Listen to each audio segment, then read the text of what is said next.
So when you're creating content online, many people, they want to start by going right into just, oh, I want to quit my job, or I want to just build this thing up to as much income as I can right away. And you got to be a little bit more cautious about it, especially because we have to live, we have to have an income, right? I know about that. I have 3 kids, and I got to provide for my family, right? And so when I was getting started creating content online, I realized that the very first thing has always got to be my personal monthly income so I can pay the bills, right? And so that meant for me that at first I couldn't quit my job. And that was okay because my mind, the wheels started turning and I kept thinking, how can I quit my job so I could be more creative and have more time to do the creative work that I want to do? I wanted to make a blog and, get on YouTube and all these different things, but I still had that money problem. And the problem with creating things like a blog or YouTube, even if you're on a platform that you can grow pretty fast, is it takes a little while, even on those platforms that you can grow a little bit faster. I said pretty fast. I should have said a little bit faster. And so I like to think of my online creative ideas in 3 sort of buckets. The first bucket is that I have to earn this income bucket. And so that might not always be this online creative stuff, but that bucket number 1 is what's going to pay your bills. And that might be your day job. For me, that was being a civil engineer. And so that was my day job for a time. And I was able to transition into owning my own company doing that and give myself more time to be more creative. Now, if you want to get creative online and write, or you can be a writer, you can be a virtual assistant. If you want to work remotely, if that's your goal at first, okay, that's the first step, right? And you set these different steps up of here's where I'm going to go. And that's where the second bucket comes in. Is the second bucket is really what you want to replace your main income. And so it's probably your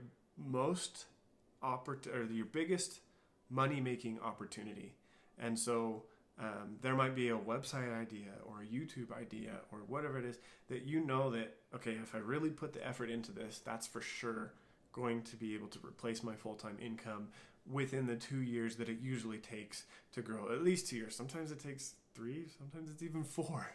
And so you got to know that it's going to take that time, and you got to have that bucket there and say, okay, I'm going to put the effort in and make this happen. That's bucket number 2. Number 3, that's where you get to just be completely creative, whatever you want to do. That's what this YouTube channel is for me at the moment.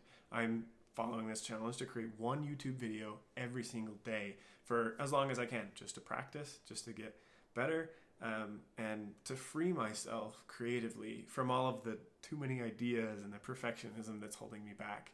And that's bucket is just, I love this thing, and I really do think it can earn money, and that's maybe something you want to think about. But it's going to take a while to get it off the ground, and it's not going to earn money right away. And so when it comes to these 3 buckets, how much time you should spend on each, the first bucket, that's probably what's going to take up most of your time. These other 2 is where you have your side hustle time, right? And if you get lucky like I did, if you can turn that to your main income to where you don't have to be so involved in it and you get more time to work on the other areas or the other buckets, then that's great. Then go for that. If not, don't worry about it too much. You work on the second bucket until that can build things and can pay your bills, right? And then that third bucket, it's just kind of always, I kind of like to keep it always there in my mind, and it's the one that you're probably going to work on the least. I just keep it there in my mind as like, okay, this is always here that I can just create, just whatever I want to create, just kind of explore all these different ideas, and I want to start this new business, and I want to do this, and I want to do that. Just kind of feel free to start them and let them sit there, just to kind of get that creative itch.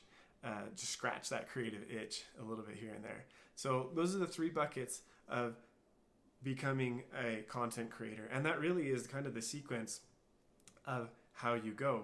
Is you start with your day job or an online digital job that you can pay your bills with. And then you have another online income or other income opportunity that you have to build up a little bit, but that can replace your day job and give you that freedom to work on the bucket 3, which is the creative projects that you would really like to get to. And eventually, the whole goal and the whole point, that's what I'm working on right now, is to get to the point where you can pay your bills with something that's way more passive. Maybe it requires, because nothing's completely passive. I like to call it non-deadline dependent income. So it's income that doesn't require a deadline, doesn't have a deadline, right? When I get engineering jobs, because I still am doing that sometimes, there's a deadline. I got to get that done within a couple of days. I'm trying to get away from that kind of income. And so if you find something that's less deadline dependent and more passive, let that replace your full-time income. And then you can get the time to work on whatever creative projects you want. You can go be whatever you want. Go do whatever career you want, because there's no limits. You don't have to worry about the money side of things.